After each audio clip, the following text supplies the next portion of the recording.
Hello there, everybody, and welcome back to Circling Channel Sports on Converge Media. We have the first week of February, which is we talked about it last week. It was a busy week, like we anticipated. So I don't want to mess around and tiptoe around all of the stuff we have to go over. So Bel, let's jump right into Seahawks. All right, let's do it. So a few team announcements. They have made a couple of changes to the defensive coach roles. So former Broncos Ed Donatel will be serving as the senior defensive role. And they have promoted Clint Hurt and named him the new defensive coordinator. We also will dive into the Pro Bowl here.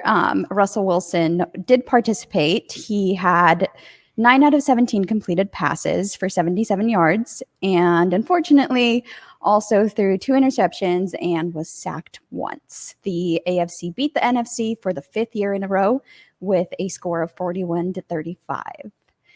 Any thoughts on our additions to our defensive coaches here?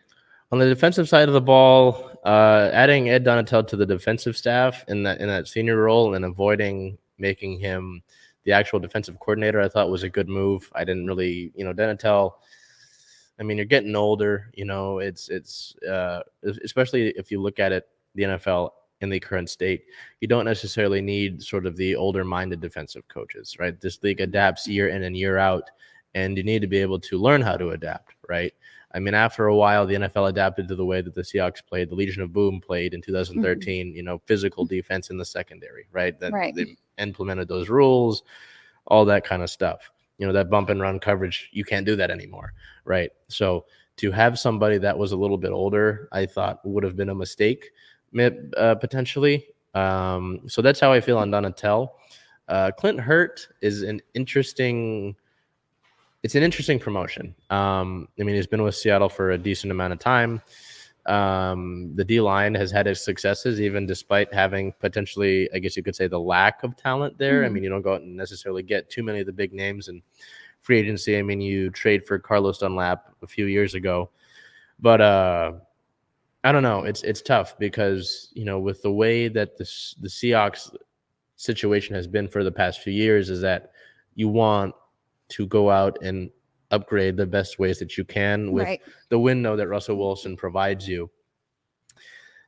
Am I sure that this is a clear upgrade? No, I don't think it's a clear upgrade right now. Could it work out? Absolutely, it could, right? I mean, we've seen guys take advantage of the situations that they're put in, but it's kind of like a lot of the moves last year with the Seahawks, it's a big question mark. And a lot of those moves, a lot of those question marks didn't necessarily work out. So, I mean, with that, I know that the team has been looking into speaking with Sean Desai, who is the Bears defensive coordinator, to add him in some role. I know that he's looking into being a defensive coordinator somewhere else. So I think if you can add all these guys who have talent, working in the defense, and you can bring them to your staff, that's good, right? Because you can have talent up and down the board. But in terms of the actual hires, Donatel, adding him in that senior defensive role, good. From being the Broncos defensive coordinator last year to coming here in a smaller role, good. Why not?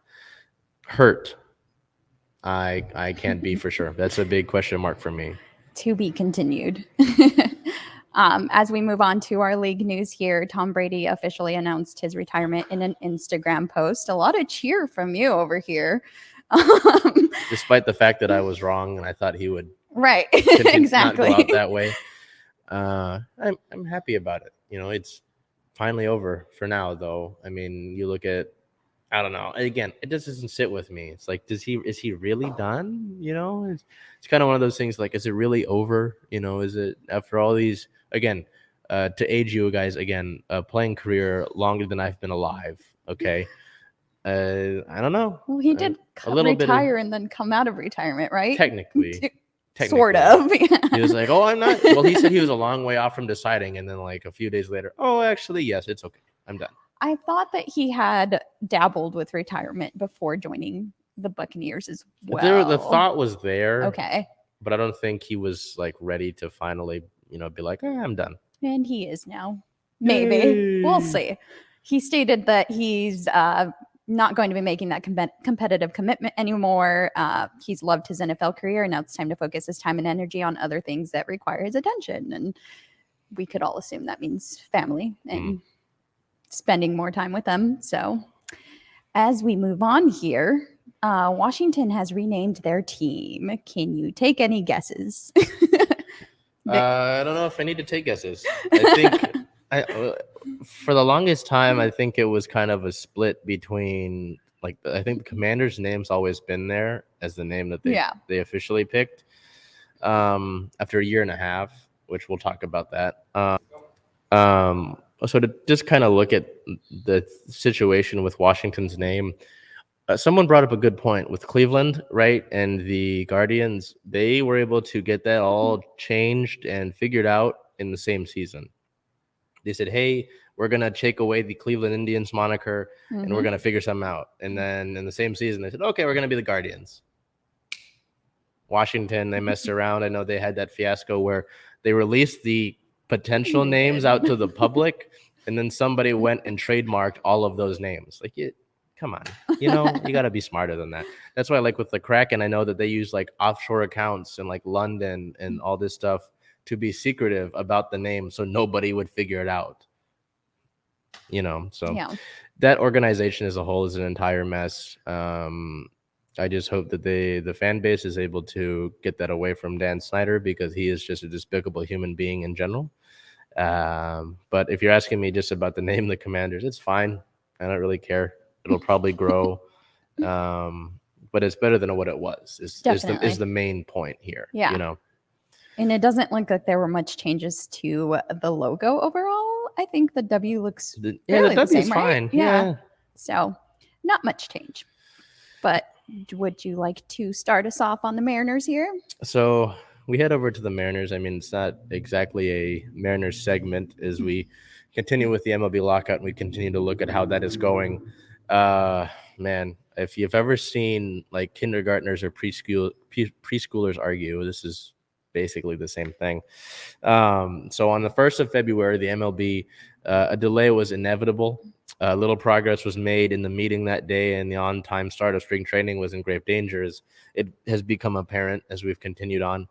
To take a step away from the lockout, AAA baseball is going to expand their schedule to a 150-game slate for this upcoming season, pushing the end date of the season to September 28th.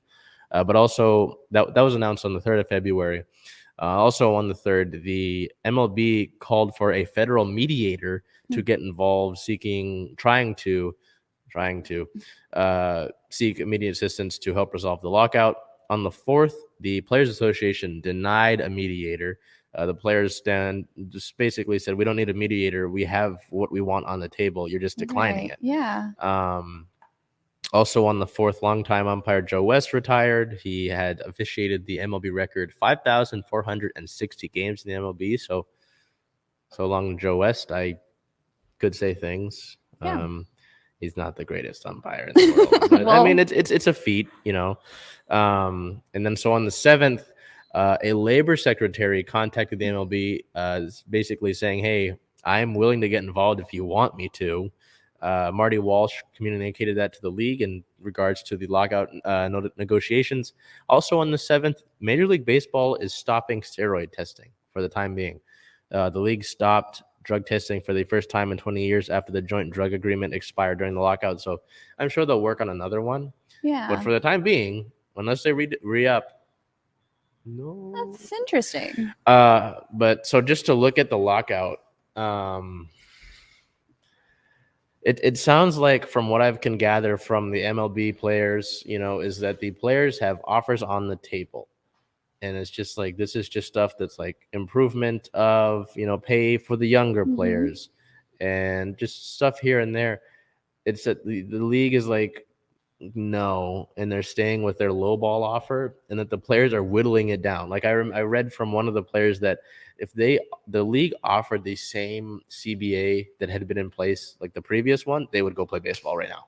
Wow. Okay. But so it's we're in this standoff right now, and it's really going to be when both sides are going to be able to come to that compromise. And I think we talked about it maybe in the past few weeks, but this is an issue, not only because you're not going to start the season on time, more than likely, but also, baseball. If we look at baseball in this country, because the popularity outside of America, if we look at where it stands, it's below football, below basketball. I don't know where it stands with hockey, to be totally honest with you.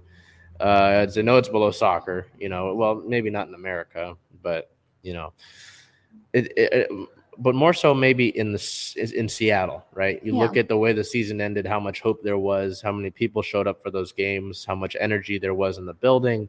You look at the offseason signings, all this positive momentum, you have to hit the pause button and everything stops. And people might be forgetting about baseball as we look at, the Kraken underway and the Seawolves are back and the Reign are getting back and the Sounders are getting back.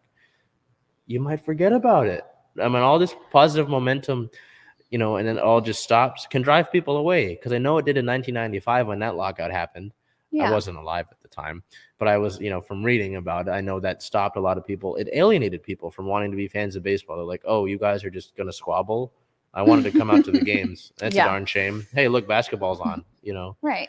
So, I mean, you don't think that excitement will come back, though, as soon as I think they it get will. underway? It's just, I'm sure that it's going to drive some people away. It's like, because some people, especially in this country, the attention span can be so short. Yeah. Especially for baseball, it's already hard for that sport to be something that people want to stick around anyway. I always tell people it's a fun game to go to be at with people, right? Because you can just kind of, it's just kind of like an atmosphere that you can just kind of be with and hang out. You can't really just hang out at a football game because or a hockey game or basketball because it's always consistently going on, right? The puck or the ball is always moving. So I don't know. I think that at least in Seattle, the excitement will be there from the people who are actually Mariners fans and they actually know what's going on. But for some people who might have been grasping at it, that might be out of reach now, is what I'm saying. Yeah, you know what I mean? For sure. Well, they're certainly not helping their popularity here. No, yeah, especially with Manfred. That's the commissioner is a whole different topic of discussion that we could get into. But it's like, if you want to bring people in, right? If I put you in that chair and I say, how are we going to improve baseball so that more people are fans and that we get this false, that statement, America's game, America's pastime. Certainly giving up games is not the answer to that. No. So that's something that I'd hope is resolved sooner rather than later, But speaking of popular sports in this country, we head over to basketball with our Storm here, which, as we predicted, was very busy. Crazy week. So on January 31st, Jewel Lloyd met with the New York Liberty, which was a little concerning given that Stewie had just met with Liberty. I don't know if maybe those thoughts crossed your head as well. But then Stewie, of course, agrees to a 1-year Supermax deal on that same day. On February 1st, Jewel Lloyd re-signed with the Storm on a 2-year Supermax deal. And Mercedes Russell also re-signed with the Storm on a 3-year deal. On the 2nd, Breon January decided to come home and play with the Storm for her final season, her 14th season. And then the Storm traded for Gabby Williams. And that was the news that kind of made you a little sad there. Yeah, as we look at the Gabby Williams trade here, Seattle receives Gabby Williams, a forward who had been with the Sparks, but I don't know if she actually played any minutes with LA. I think her rights were overseas. And the Storm send over Katie Lou Samuelson and a first-round pick. Now, if we're looking at it unbiased wise, you look at you trade a younger forward that you acquired from this big trade over last season that involved the number 1 overall pick in the draft. Now, I know the if you look at it, just think about it right there. Number 1 overall pick in the draft. That's a big deal normally. But from what I had gathered, with looking at it last year, and doing the podcast last year, was that the value of that pick was really low because it was just viewed as a weak draft, which does happen. There are weak drafts, like in the NFL. I don't know if you saw it, but the quarterback class, scouts are saying there's no starting quarterbacks in this draft. So there are weak drafts. So maybe that's why Seattle was willing to part with that pick so easily, especially, you move Natasha Howard and Sammy Whitcomb. You want to get something valuable back, and you do with the first overall pick, right? Yeah. But I took issue with it because, one, I already liked Katie Lou Samuelson on this team. For another, she had started to really, get traction with this team as the season got on. I know she had her best game of her time in Seattle in that game, in the playoff game against Phoenix. So it's like, you're catching on and you're doing well. So, and then you add that with a first round pick. It's a first round pick, but also understanding that, it's Sue Bird's final season and that, the urgency to win is high. But that I'll take that quote I just said. The urgency to win is high. We'll talk about that here in a second in regards to other free agents. But from what I can gather, that a lot of Sparks fans were unhappy. They're like, oh, why would you trade her? From what I know, Gabby Williams has been able to knock down shots, but it's inconsistent. I know that the defense is there, but it's inconsistent. I know that Seattle's been looking for a defensive stopper since they lost Alicia Clark to Washington. But it just, to lose a player that I thought was catching on at the end of her time here or the end of last season, and you had a first round pick, it's like, that's a good amount of value, right?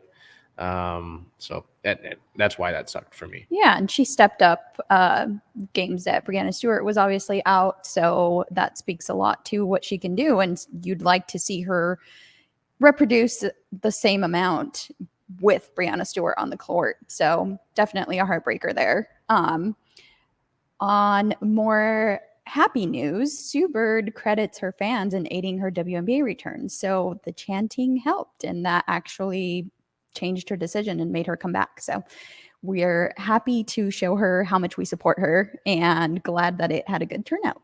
On February 4th, Stephanie Talbot resigns with the Storm on a 1-year veteran minimum deal. And our current roster, as it stands as of February 5th, is Kennedy Burke, Breanne January, Jewel Lloyd. I am going to butcher that, so I will hand that one off to you. Ezzy Magbagor. Okay. Epiphany Prince, Mercedes Russell, Breanna Stewart, Stephanie Talbot, Gabby Williams, and Sue Bird. So, yeah, I mean, all of those contracts except for Sue Bird are actually legitimate. I mean, Sue Bird's, I think, did we talk about that last week? Is that Sue, from what I had, the WNBA had their free agency show on ESPN. It was only half an hour, so it ended really quickly. And it's like, hey, that's it. There's a lot more to go into. So again, petitioning to see, more coverage of these women's sports. That's why we do what we do here, right? But Holly Rowe, a great reporter that has done a lot for women's sports and covering women's sports, reported that Sue Bird was going to wait for Seattle to acquire all the talent that they could, and then she was going to basically take whatever salary was left. So I mean, it's obvious that you're going on. It's like, hey, this is my final year. Go ahead, go get other people, and I'll just take whatever money is left. With that being said, I know we talked last week and the past few weeks about it. Like a Tina Charles or somebody. Remember, I said to remember that quote about the urgency to win. The signing for Mercedes, I like Mercedes, don't get me wrong. Yeah. But the signing for Mercedes Russell, the quote that Coach Noelle Quinn was said that we're building ourselves for the future here. Mm-hmm. It's like, I get that. I do. But I really wish that you would have been able to get a Tina Charles. Because right now, if we're looking at the remaining free agents, I don't know who puts you over the top. Phoenix has a lot of talent. And I know not all the time the best players, the best teams on paper win it all. Because they don't necessarily all the time win it all. If you look at, you could look at a bunch of things. So, Phoenix, it could be like fool's gold. And a first-year coach trying to handle all those personalities could be an issue. But, if we look at the core of Sue, Stewie, and Jewel, that's a great start. But I was really hoping you're going to be able to add a fourth player there that really puts you into the contender, like for sure contenders. Right now, I'm like, I'd like to have that confidence in this team, right? But it's like, I feel like we're a step away right now from being where we need to be in that title picture. If you want to send Sue Bird out on top, if that makes sense, right? It does. I think we just hope that the super team that has formed in Phoenix doesn't work out as well as they think it might. So we'll see. You mentioned the 30 minutes that they got for the free agency, and that's an issue, and that's an ongoing issue in the WNBA is how much coverage they get. And they actually on February 3rd secured $75 million in funding. This came from investors in the NBA, the WNBA, and Nike as well. So this is hopefully going to help them get the step up that they need to so that they can continue to sell merchandise. I don't know how many times on Twitter I saw that people weren't even finding jerseys that they wanted. That's been a big deal. Yeah. It's like, well, take last year's finals MVP and Kalia Copper. Finals MVP, right? You have to go and customize it. Can't get it pre-made. You have to wait for the customization. And that's technically an option, but it's the finals MVP, right? You know, you'd want that to happen. Like, yes, as somebody, the past few years and looking at it being on WNBA Twitter, that has been an issue, right? It's like, oh, when Candace Parker signed with Chicago, huge name, can't find it. Yeah. How is that? I know that the WNBA, you've been around for only 25 years. You look at the NBA, it's been 75 now. Big difference. So you look at it, there's a big difference, and it's good to see this positive growth, and that money will be great as long as it's used properly. Right. Again, we look at so many things, whether it's funding or cap space or, the great players on a roster. It doesn't matter unless it's used correctly, So it's a good start. It's a great start. But it's just like you want the league itself to be able to use that properly and to be able to make the most out of it, because I know the market's there.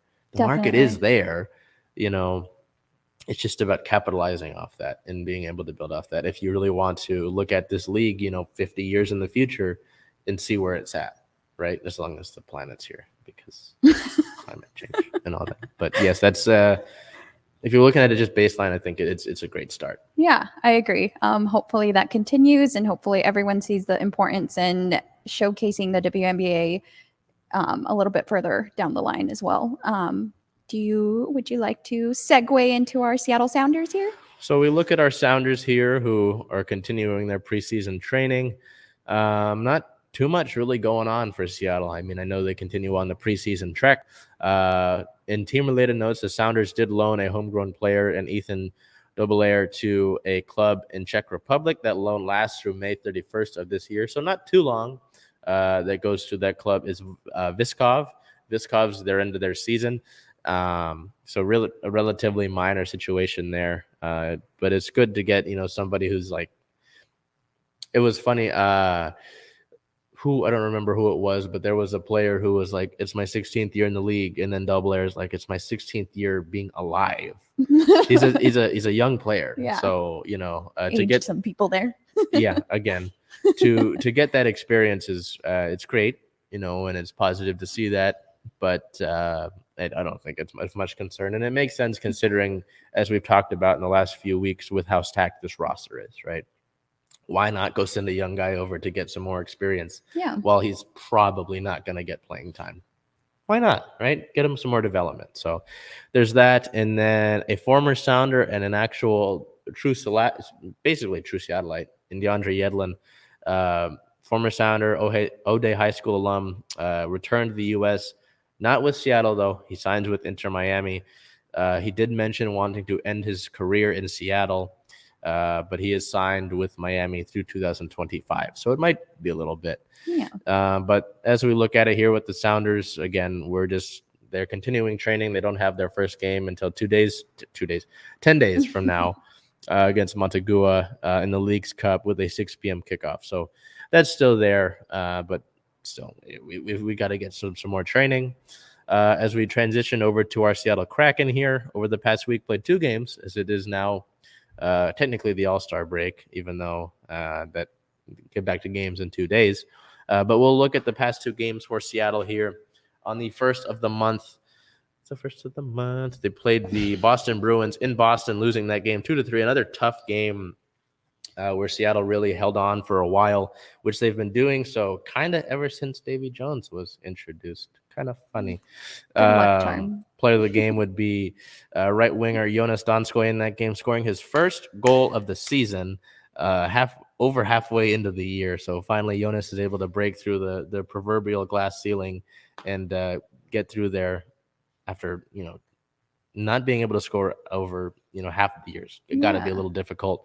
Records a goal, a point, a 1+- 3 shots on goal, a block, and 2 takeaways in that game, as mentioned, scoring his first goal of the season. And then on the second, the team would travel to play their rescheduled game against the New York Islanders in brand new USB Arena, winning that game in the first ever shutout in franchise history, 3-0.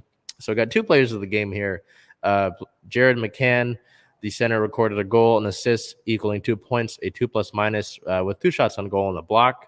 And then the goaltender, the netminder, Philip Grubauer, goes 18 for 18 on even strength block shot opportunities and 1 for 1 on the power play opportunities. So a 100% save percentage there. The first shutout this season for Grubauer and in Kraken franchise history. So positive sign there. You know, you look at all these games that have been so close.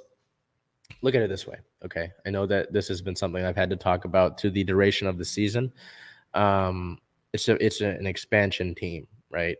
It's not going to be like an immediate contender. Vegas is that idea of that is so falsified. Seattle has lost 10 games by 1 goal.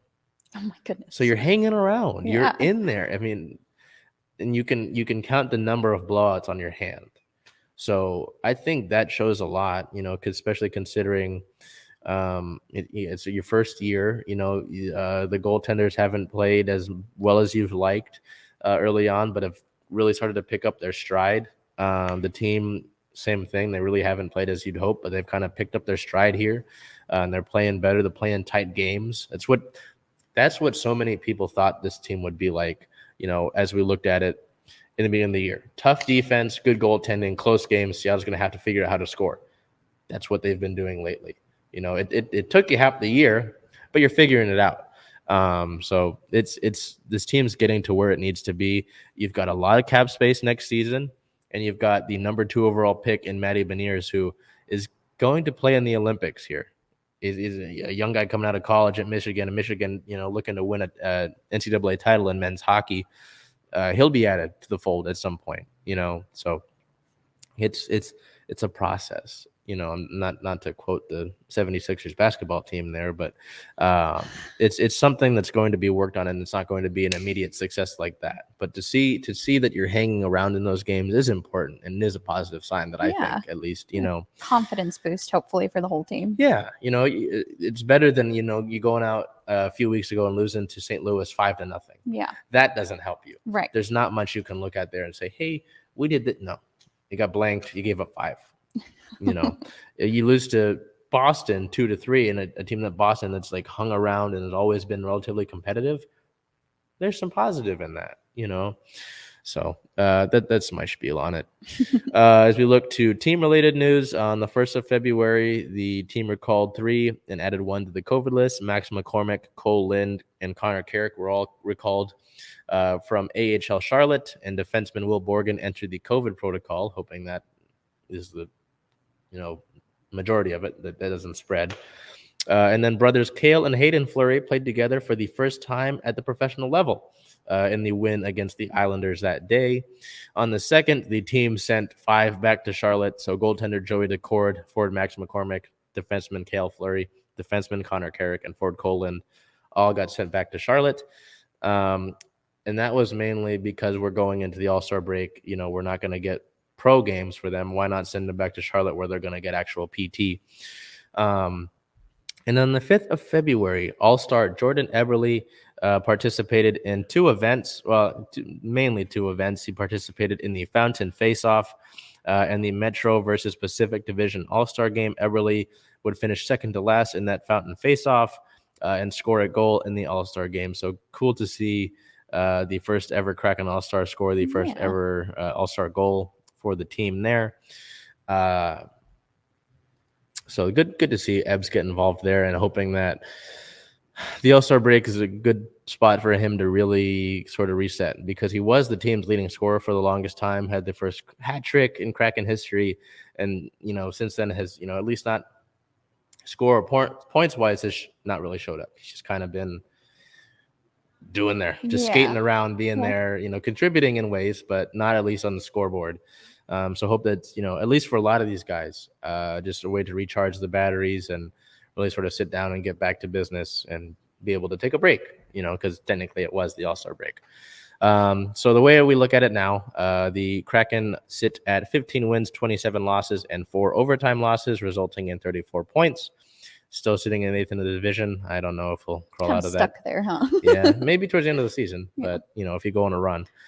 So looking ahead, the team plays their next game on the 9th versus the Arizona Coyotes in the first of the the 7 rescheduled matchups. That game starts with a 7 o'clock puck drop, and then February 11th at the Anaheim Ducks with a 7 o'clock puck drop as well. So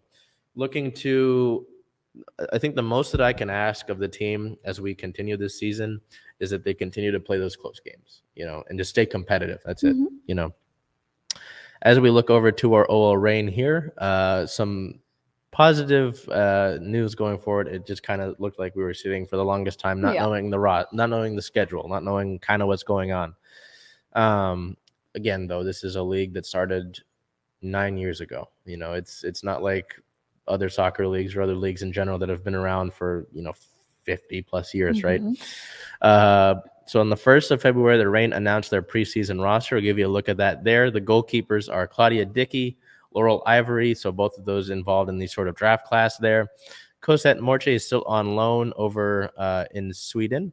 And then Fallon Tullis-Joyce is more than likely going to be your starter, the way that it looks right now. On the defensive side of it, Lauren Barnes, Ryan Brown, Alana Cook, Madison Hammond, Sam Hyatt, Sophia Huerta, Alyssa Melanson, Jimena Lopez, Phoebe McLaren, and Sinclair Miramontes all round up the defender spot, which is a busy position group there. We look over to the midfielders: Angelina, Olivia Athens, Marley Canales, NWSL MVP Jess Fishlock, Rose Lavelle, Quinn, Nikki Stanton, and Olivia Vanderyat all round out the midfielders there. Another talented position group.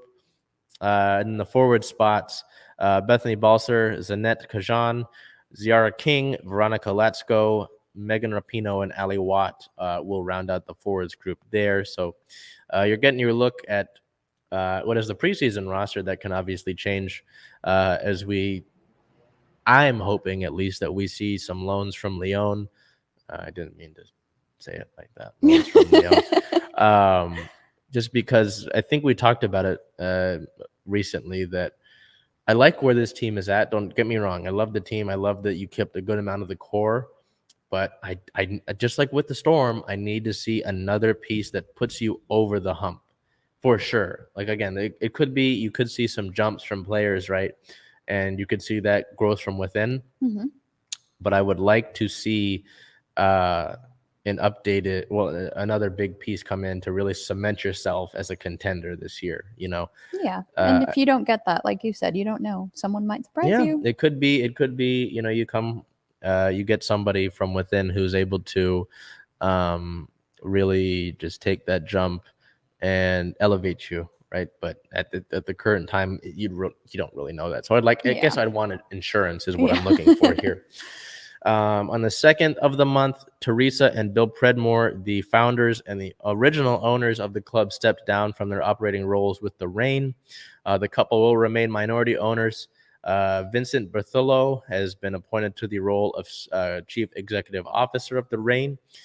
This is all part of a 2-year deal, 2-year plan that started when Lyon took over the club. So this isn't anything new or surprising. It just is part of the process that was agreed in contractually when Lyon took over. On the 3rd of February, 3 Reign players were named to the U.S. Women's National Team's 23-player roster for the 2022 She Believes Cup. Defender Alana Cook, defender Sophia Huerta, and midfielder Rose Lavelle will all be part of that. And then the Reign announced their 2022 coaching staff. The main pieces of that are head coach Laura Harvey returning, assistant coach Sam Lady, who really was able to help right the ship once former head coach Fareed Ben-Sidi left 2 hours before a game against Houston. Just dipped, said, I'm out of here. Really, Sam was really Bad able timing. to guide the ship forward. And goalkeeper coach Lejupko Kemtovsky rounding out the staff there. So some major roles. And then, most importantly, we found out this morning the Reign announcing their 2022 Challenge Cup schedule.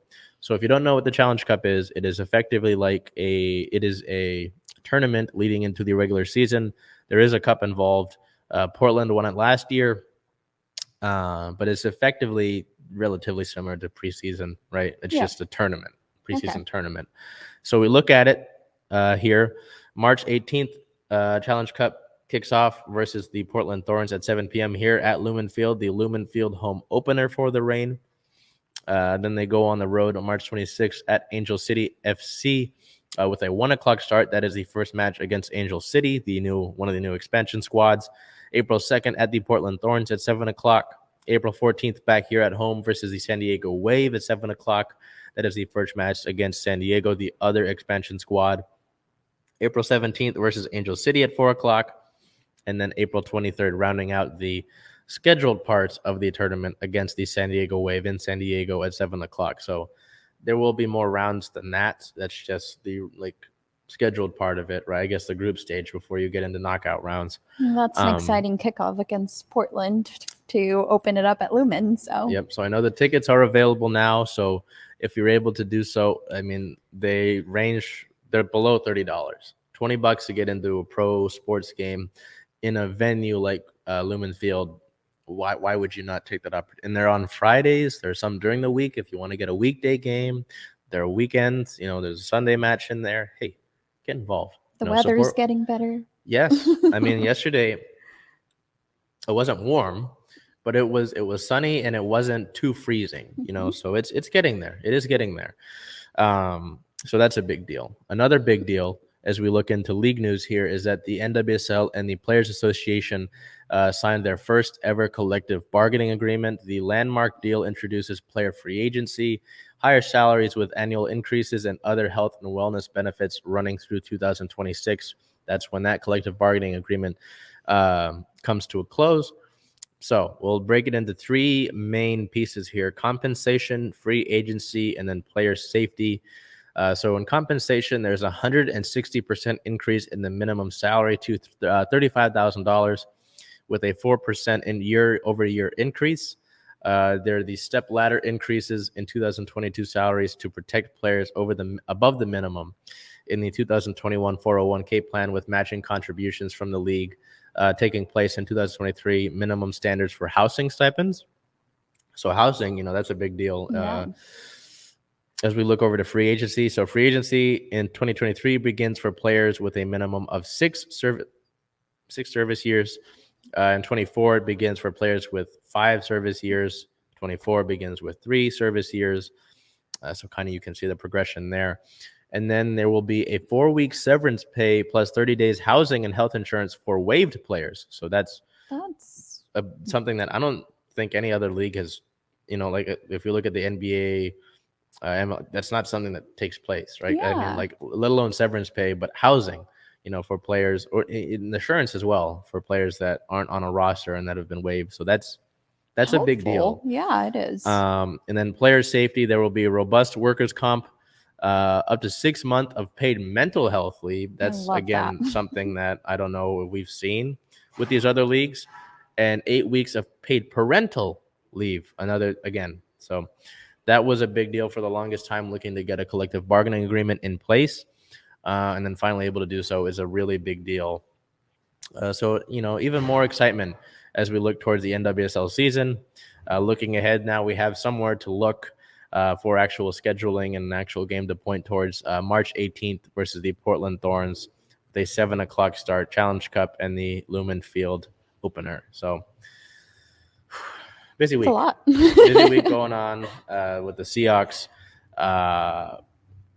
Not too much really about the Seahawks, but defensive staff, that's important, right? The Storm, busy as we would thought they would have been, but still kind of looking for pieces, hopefully, right? The Kraken continuing on. The Storm, Sounders not doing too much. Kraken continuing on, playing some tough games. The Reign, really a lot of news going on there. So a big week. So, if we look at it now, it's, I don't know. What do you think? Just with how things are going, how do you feel about, these teams as opposed to how you maybe felt last week? I think they're rounding out well. I'm hoping that we get some more moves from the Seahawks here because I would like to get a little bit more on of an idea on what the moves that they're going to try to make is. But as far as the rest of our teams, it's exciting to look forward to the seasons. Yeah, in exception to the MLB because we don't know when that season will start. But with NWSL season approaching and MLS season approaching, just in 10 days here. The Kraken continuing on, the Storm, that's coming up relatively soon. We still have the draft at some point. It is exciting to get back to it. You get really jazzed up about it. It's just we're in February. In February, unless your team is playing in the Super Bowl or you've got an NBA team, it's always even the Kraken. I don't want to I don't want to put them down, but it's usually a relatively quiet month. And it would have been for the Kraken if they had gone through with the Olympic break, but NHL decided to pull that plug. But yes, it's good to get some idea of when things will be taking place in a month that is normally like the dark ages of sports here. It's like, oh, there's nothing going on. Like right now, if we didn't have the Kraken, what's going on? Off-season stuff, So yeah. Well, like you said, for people that have other teams like the NBA, I just wanted to give a quick shout out to Seattle native DeJounte Murray because he got named to the NBA All-Star game. He's a replacement, I believe, for Kevin Durant. So well deserved. Yeah, to see Baby Boy get that accolade was good. He's always been a relatively under the radar guy, and to see that happen he should have been an All-Star firstly anyway. Yes, but good for him, right? It's just testament to not only the Storm being in the basketball community, but the way that Seattle hoops has been around always. Yeah. We talk about it. We kind of joked around about Zach LaVine the other week. Zach LaVine, DeJounte Murray. You look at the guys on the. It doesn't mean just guys from here. It means guys that pass through here: Isaiah Thomas, Jamal Crawford, Jalen Noel, Jaden McDaniels. Kevin Porter Jr., Paulo Banchero will be in the NBA next year. Right. Anybody that tells you the NBA doesn't belong here is wrong and probably stupid. So I've said a bad word there. I don't know if we have anything to look forward to, but hopefully in the near future. It's just kind of a thing where it'll be around. It's just just to talk about it like we did with some of the other schedules. It's a when thing, right? Because I know we've kind of played around with it. The NBA talked about expansion over 2020 because of the pandemic, and expansion fees are not cheap. And Seattle can do that. I know Seattle to do that. The market is absolutely there. It's just about when the NBA wants to grow up and do it. It could be this offseason. They say, hey, we're open to expansion. We got to pick the teams now. Could be, So it's just about figuring that out. But to move on and to finish, this has been the first week of February of Circling Seattle Sports on Converge. I have caught up with Bel, and I have put stickers on my laptop now, so we both have something going on here. We forgot, or maybe it was me who forgot last week, to appreciate our guy Salman behind the cameras. Yes, we did. Saul was pretty hungry, so make sure he was able to take care of himself. So good to see that, because your directors work hard. You got to make sure that they're appreciated, and not just like, okay, set up the cameras. We appreciate Salman and everything he does. So didn't forget this week. I apologize, Saul, for forgetting that last week. And until we see you next week, it'll be Valentine's Day. It will be Valentine's Day. We're already in the 2 weeks in February. By the time we know it, we'll be in the summer. It'll be crazy. God. I might have to wear a t-shirt. It's terrible. Until we see you next time, be safe, take care, enjoy some sun if it's out, and we'll see you in a little bit.